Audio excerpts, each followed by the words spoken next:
Let's welcome Nayan Chanda. Thank you.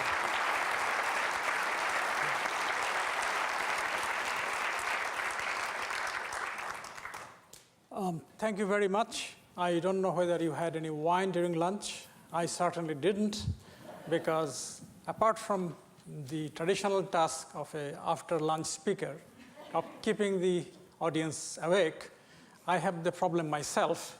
I have to stay awake. So I hope that I do not ramble too much, not knowing exactly what time it is now.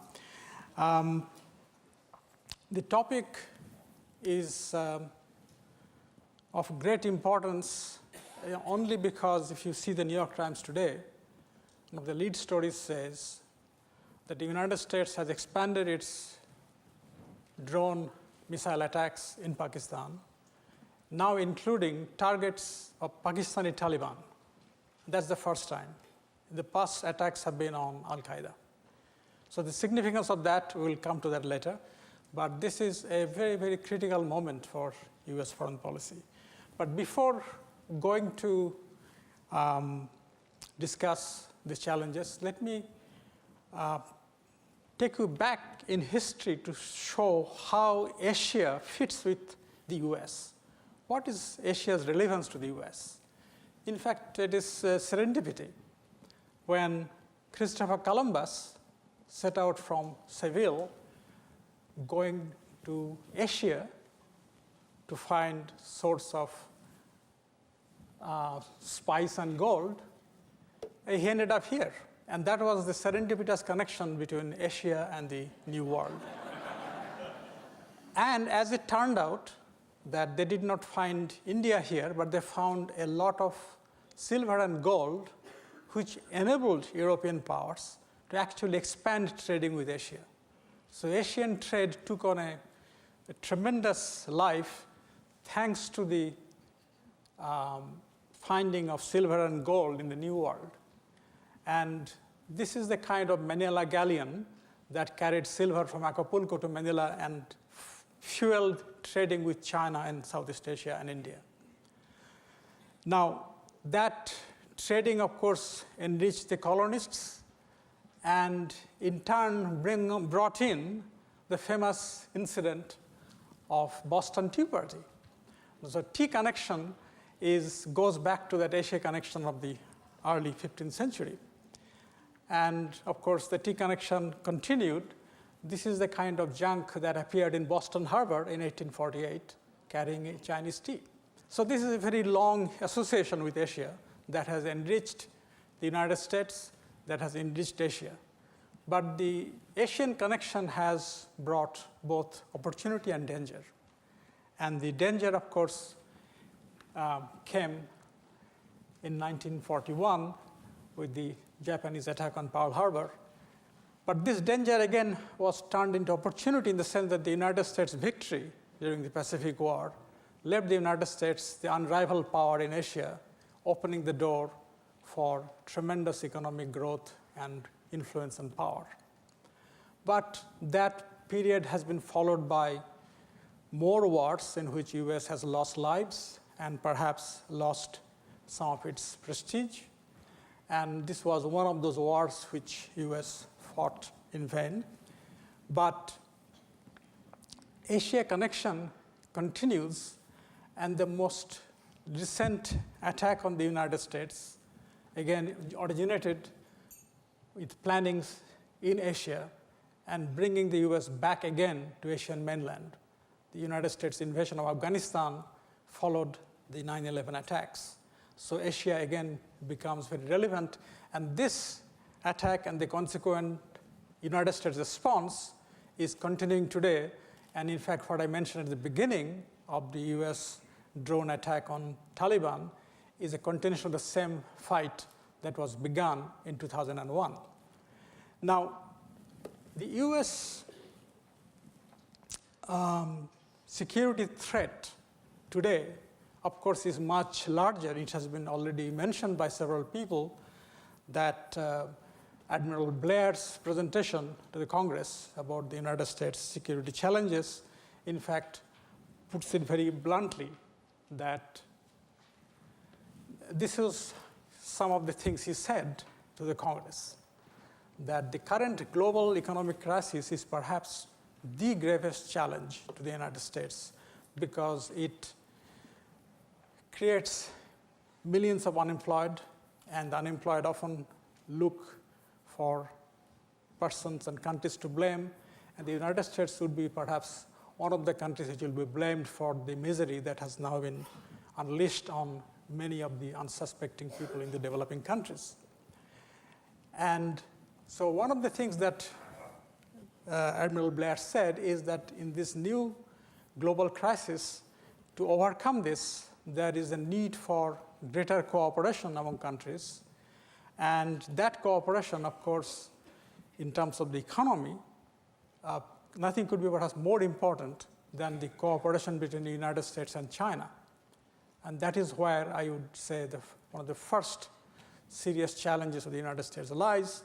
And Senator Secretary of State Clinton was in China yesterday, and that was one of the important trips that she undertook in order to tackle this problem. Now, problem with China for many, many years has been military, security threat. But this is a different challenge. The collapse in the Wall Street in September has unleashed a tremendous suffering all over the world, including in China, which has been the world's factory. It has now been hit by the sudden collapse in demand in the United States and other developed countries, leading to massive unemployment. Already some 20 million Chinese have lost their jobs, and people who are returning from their annual holiday to find job, they find the factory closed and is being guarded by soldiers. And this number of unemployed Chinese in a country where there is no social security is a serious political threat to the regime. And how does the United States and Chinese government cooperate in diffusing this problem both internally in China and the United States economy is, in fact, one of the most serious challenges. And it was not just China, but it is all the Asian exporting countries in unison. Their exports have dropped, but in case of China, you can see their imports have dropped even sharper. And that is the case also of Taiwan. So what it means is that these countries have been importing components and material and transforming them into finished goods and exporting to the United States or other developed countries.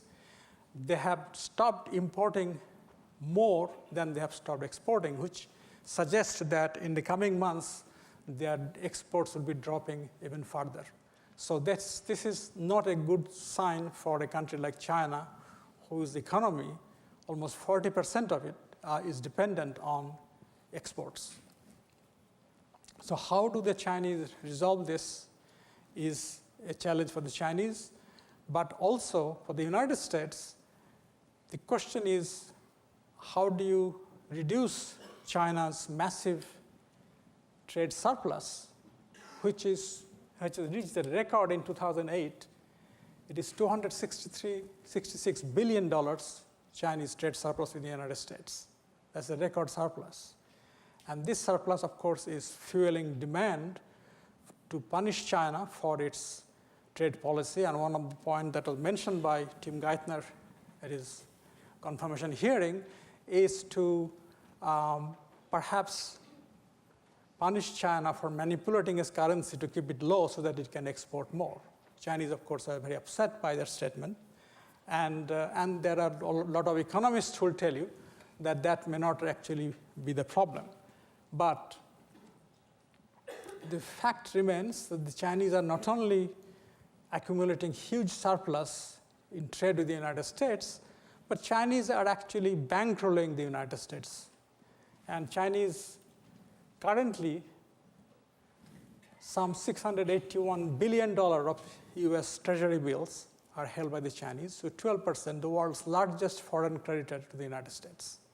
So it is in some ways a vendor credit. Chinese are loaning money to the United States so that it can keep its interest rate low, and people can go to the Walmart to buy more Chinese goods. And if you actually add the Chinese share in Fannie Mae and Freddie Mac, this will be about $1 trillion that the Chinese own in the United States. And so question is, can you ask the Chinese to reduce their exports to the United States and at the same time maintain their foreign currency holding in the United States? And so that poses a dilemma not only to the United States, but to the Chinese as well. So Chinese foreign minister gave an answer. I'll come to that. But this is the situation the U.S. faces. The U.S. has a $2.5 trillion fiscal deficit, and that has to be actually met by borrowing from abroad. And who will be lending to the United States? And this has been a comment that I found by a former U.S. trade negotiator. And so that is the challenge that the United States has to deal with. And Chinese foreign minister said that we will use it to ensure security and liquidity. And security is fine, treasury bill is secure, but if you want to be liquid, you may have to actually dispense it. And that could be putting tremendous pressure on the US dollar. Now, that's the challenge in China. Now we move to more serious security threat. And the United States government has just coined a new word called AFPAC. AFPAC is Afghanistan and Pakistan.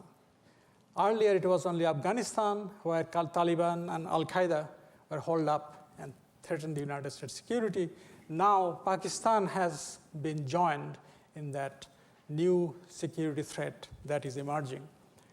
Now, Afghanistan is a kind of crazy quilt of ethnic and religious and linguistic groups.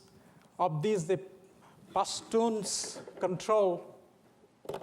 are, this is the area, Pashtun area, which is in the adjoining Pakistan. They have the same people. So this is actually some artificial border, and that border has been porous and has been the major reason for Al-Qaeda's facility in moving back and forth across this border.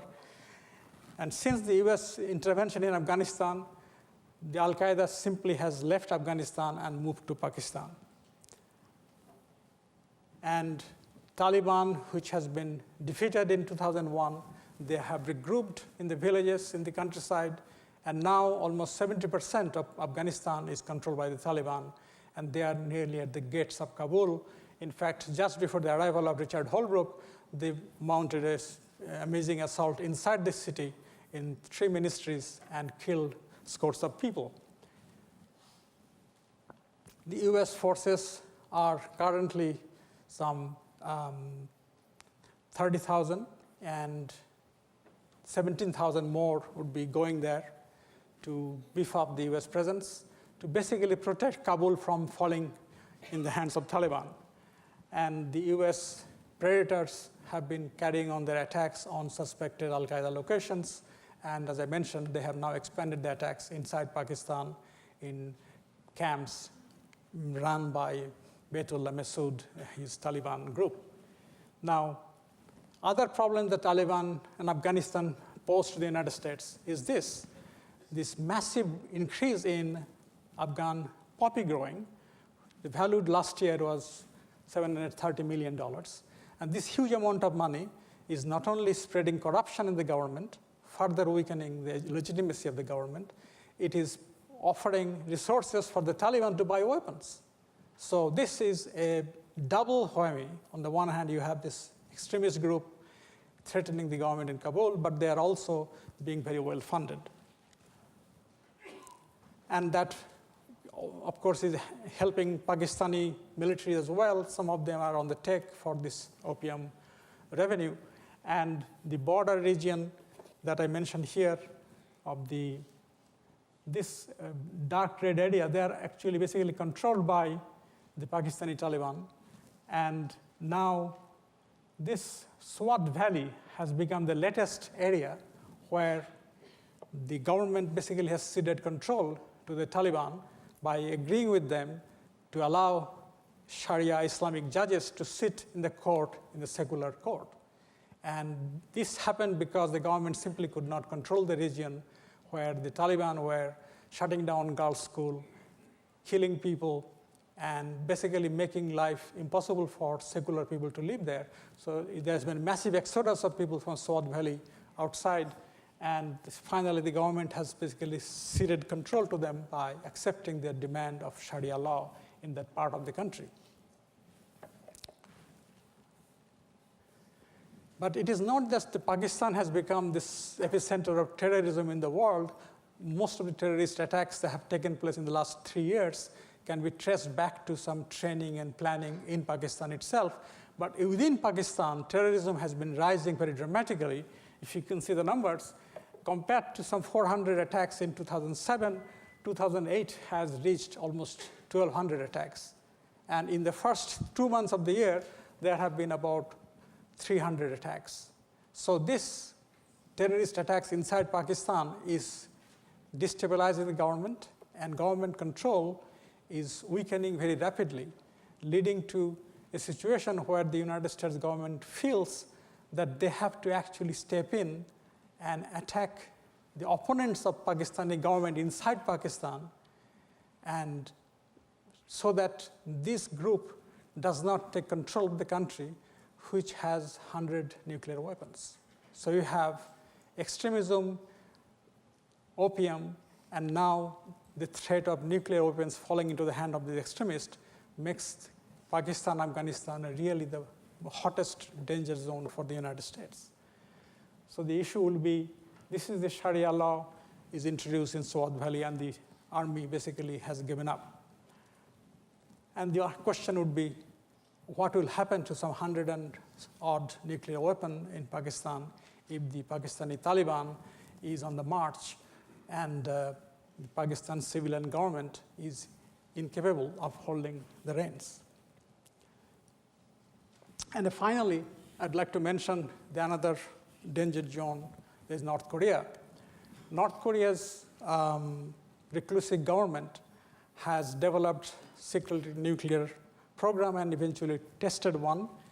But after prolonged 6-party negotiations, last year they agreed to dismantle their nuclear program in exchange for recognition of the United States and aid. But they have now stopped that dismantling process. And now they are demanding that the United States has to not only recognize the regime and give its security guarantee, and which can only come in terms of United States dismantling its current alliance with South Korea and Japan and accept North Korea's promise of nuclear disarmament and give up its current alliance position. So this is a threat that should not be taken lightly. And in fact, in order to ensure that this threat is not taken lightly, North Koreans have been preparing to launch another long-range missile, to test a missile. And that preparation has been going on. In the middle of this, of course, there is also report, and at least Dennis Blair confirmed that the one-man regime of Kim Jong-il is actually could be in its last leg, because Kim Jong-il suffered a stroke and is not fully capable now, and there is a beginning of a power struggle developing in the country. And when they have equipment, they have material to make about 6 bombs, and you have a regime which is totally isolated, economically extremely weak, and then you have a one man who's about to cede power to his son. That is the rumor, that he's going to give his youngest son the authority to run the country. And how would the North Korean military, different factions, would deal with this succession issue is another uncertainty at a time when North Korea is in a sort of position of negotiating with the United States what to do with their nuclear arsenal. So these are the 3 major areas of the United States security threat in Asia. But there are, of course, other issues that would come up, and that issue, of course, is relations between India and Pakistan. As you know, in November, some 10 Pakistani terrorists set out from Karachi and arrived clandestinely in Bombay and killed some 170 people, injuring several hundred. And the Indian government has so far been extremely prudent and not taken any retaliatory action, but they have been demanding that Pakistan puts on trial the people who are involved in planning the attacks, who are all in Pakistan. And Pakistani government, for a variety of reasons, has been extremely reluctant to proceed the way the Indian government wants it to. They have recently accepted that indeed at least some of the attackers were Pakistanis, and they have arrested some half a dozen people who are involved in planning the attack. But not much has happened since in terms of whether they would be put on trial and how deeply the investigation will go to show who was actually behind those planning. Could it be simply some civilians, militant, who could have done this enormous military planning to use all sorts of equipment, training, to actually go into another country and launch this massive attack? So there is suspicion that some elements of Pakistani military were involved in preparing this terrorist attack on India. And that brings the question of the nature of Pakistani government today. How serious is the Pakistani government in saying that they are opposed to terrorism and they want to fight terrorism? And how reliable would be their cooperation? And this is something that the United States has been grappling with in the last 8 years. Musharraf has said he was the last barrier between the extremism and chaos and the United States. But while he did cooperate with the United States, did supply and managed to capture some of the Al-Qaeda militants on Pakistani territory, there are also enough indication that Pakistan military and certainly its intelligence wing, ISI, have a lot of sympathizers who have been involved in helping the militants to attack not only Afghanistan, but in fact make two serious attempts on the life of Musharraf right in Pakistan. So this is a situation which is truly fraught with danger, that here is a government, civilian government, and the military is theoretically a subordinate to the civilian government, but it has been proven again and again the military has its own mind and doesn't really listen to what the civilian leaders have to say. And then within the military itself, there are elements who are sympathetic to the extremist Islamist position, and they may not be cooperating, or they may be actually leaking information, which makes those who would like to suppress the militants, their job much more difficult. So this is a critical juncture, and Pakistan's survival as a state and survival of Pakistani government against this threat coming from the Pakistani Taliban is a matter of gravest concern to the United States and to India. And that concern was laid out very clearly in a recent book by David Sanger of New York Times. He actually quotes a US official saying that getting their hands on the nuclear weapons in Pakistan is the home game of Al-Qaeda and Taliban. And given the fact that these weapons actually could be eventually used on the US soil, it has become the US home game as well.